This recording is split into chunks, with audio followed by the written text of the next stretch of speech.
Hi children's, బాగున్నారా అందరూ? మనం ఈరోజు మొదట తరువాత అన్న విషయం కోసం తెలుసుకుందాం. ఏదైనా ఒక పనిని చేసేటప్పుడు క్రమ పద్ధతిలో చెయ్యాలి. ఇప్పుడు సపోజ్ మొక్కలు వేయాలి అనుకున్నాం అనుకో, ఫస్ట్ మొక్కలు వేయాలంటే మనకి ఏముండాలి? గట్టిగా చెప్పాలి. మంచి మట్టి ఉండాలి. Very good. మట్టి. ఆ మట్టిని దేంట్లో వేయాలి? ఇదేంటి? పనికిరాని ఖాళీ డబ్బా. ఏంటిది? అందరు చెప్పండి, ఏంటిది? మనం బయట పడేసే ఖాళీ డబ్బా. దీన్ని ఇలా కట్ చేసుకొని, దీనికి కన్నాలు కనబడుతున్నాయి మీకు? చూడు, ఉన్నాయా కన్నాలు? చూడమ్మా, కన్నాలు కనబడుతున్నాయి కదా. ఇలా కన్నాలు ఎందుకు పెట్టుకోవాలి తెలుసా?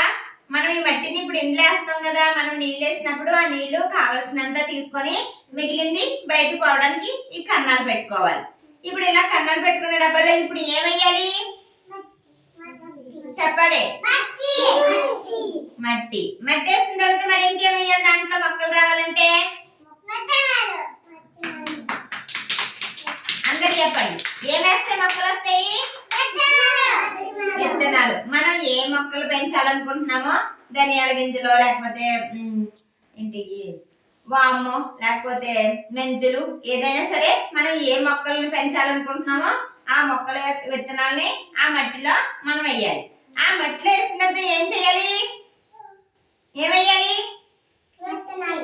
విత్తనాలు వేయాలి. కరెక్టే. విత్తనాలు వేస్తే ఏమేయాలి? వాటర్. నీళ్ళు పోయకపోతే అవి మలవు, అందాలా ఉండిపోతాయి. నీళ్ళు పోయడం వల్ల లోపల నాని మనకి మొక్కలు బయటకు వస్తాయి. మనం వేసుకుందాం ఇప్పుడు విత్తనాలు. మీ అందరూ కూడా ఇంటికి వెళ్ళి వేస్తారు. ఇలాగా చూడండి, నేను ఎలా వేస్తున్నాను. ఫస్ట్ ఇదిగో ఖాళీ డబ్బా, పనికిరాని డబ్బా తీసుకొని ఇలా కన్నాలు పెట్టుకోవాలి. పెట్టుకున్న తర్వాత ఇదిగో మంచి మట్టిని మనం సెలెక్ట్ చేసుకోవాలి. ఆ మట్టిని ఈ డబ్బాలో ఇలా వేసేయాలి.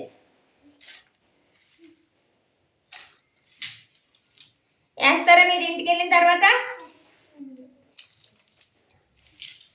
ఇలా మట్టి వేసుకున్న తర్వాత దీంట్లో ఏమేయాలి? విత్తనాలు. మనం ఏ మొక్కలు వేద్దాం అనుకుంటున్నామో ఆ గింజలు కొన్ని తీసుకొని ఇలా ఇలా శుభ్రంగా వేసేసుకొని ఇలా ఇలా కలుపుకొని మళ్ళీ దీని మీద కొంచెం మట్టి వేసి కప్పేయాలి. ఇలా కప్పేస్తే మనకి ఆ గింజలు కనపడకుండా ఉంటాయి కదా. అప్పుడు దీని మీద ఇప్పుడు ఏమేయాలి? కొంచెం వాటర్ తడపాలి ఇలా. ఎందుకంటే ఇలా నీళ్ళు వేయలేదనుకో అవి నాని గింజలు అలాగే ఉండిపోతాయి. నానకుండా నీళ్ళు వేయడం వల్ల నానతాయి. ఆ తర్వాత మనకు కావలసిన మొక్కలు ఇలా వస్తాయి. మనం ఇప్పుడు కాయల మొక్క వేసామనుకో కాయలు కాసే మొక్కలు వస్తాయి. అలాగే చామంతి పూలు, బంతి పూలు, ఏమైనా ఆ రేకులు వేసామనుకో ఆ విత్తనాలు వస్తాయి. ఇందులో మనం ఇది వేసాం కాబట్టి మనీ ప్లాంట్ వచ్చింది కదా. తెలిసిందా మీకు మొక్కను ఎలా వేయాలో? ఇది ముందు, తర్వాత, ఆ తర్వాత. ముందు ఏం చేయాలి, తర్వాత ఏం చేయాలి, ఆ తర్వాత ఏం చేయాలి అనేది అది. తర్వాత ఇక్కడ చూడండి, ఫస్ట్ మీరు నిద్ర లేచిన వెంటనే ఏం చేస్తారు? అలా అంటారా? ఆ తర్వాత ఏం చేస్తారు? చూడండి, ఇక్కడ చూసి చెప్పండి. ఇక్కడ ఈ బాబా ఏం చేస్తున్నాడో అదే చెప్పాలి. అందరు చెప్పండి. ఇక్కడ చూడండి, తర్వాత ఏం చేస్తుంది పాప? తర్వాత ఆ తర్వాత చెప్పు జాను. నువ్వు చెప్పే అద్యా. ఇక్కడ చూడు బాబా ఏం చేస్తున్నాడు? మీకు కనిపిస్తుందా ఈ చార్టు?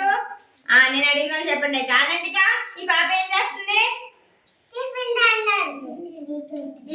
ఇక్కడ ఏం చేస్తున్నారు? ఎక్కడికి వెళ్తున్నారు? స్కూల్ కి. చంద్రయ్య ఏం చేస్తున్నారు?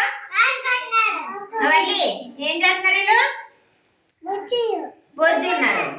ఇవన్నీ కూడా ఇలా వరుస క్రమంలోనే చెయ్యాలి. అలాగే మనం ఇప్పుడు హ్యాండ్ వాష్ చేసుకోవాలనుకో ఫస్ట్ ఏం చేయాలి? ఇదిగో చూడండి, ఇక్కడ 7 స్టెప్స్ ఉన్నాయి కదా. హ్యాండ్ వాష్ ఇలా చేసుకోవాలి. ఫస్ట్ ఇక్కడ ఏం చేసింది? నీటితో చేతుల్ని శుభ్రంగా తడుపుకుంటున్నారు. తర్వాత చేయండి. మీరు ఏం చేస్తున్నారు? ఇక్కడ చేసి చూపించండి నాకు. అందరూ చేయాలి. తర్వాత ఏం చేస్తున్నారు? ముందు, వెనక, తర్వాత ఇగో ఇలా పెట్టి ఇక్కడ ఆ తర్వాత ప్రతి వేలు క్లీన్ చేసుకోవాలి. ఆ తర్వాత చేతి మధ్యన, ఈ వేళ్ల మధ్యన, ఆ తర్వాత ఇలా నీళ్ళు పోసి శుభ్రంగా ఇదంతా కడుక్కొని ఇలా అన్నాను అంతే. క్లాత్లు పెట్టి, కచ్చిపులు పెట్టి, టవల్ పెట్టి చేతులు కడుక్కున్నాక తుడుచుకోకూడదు. అలా తుడుచుకుంటే మళ్ళీ దానికున్న క్రిములు కూడా మన చేతులకు అంటుకుపోతాయి. ఇలా అంటే ఆరిపోతాయి. ఆరబెట్టి ఆరిపోయిన తర్వాత అప్పుడు మనం బొబ్బ తినాలి. అప్పుడు మనం ఆరోగ్యంగా ఉంటాం. తెలిసిందా మీకు? ముందు తర్వాత ఆ తర్వాత అనే దానికోసం ఇంటికి వెళ్ళి మీ అందరూ మొక్కలు నాటుతారా? ఇలాగే హ్యాండ్ వాష్ చేసుకుని ఇవన్నీ పాటిస్తారా?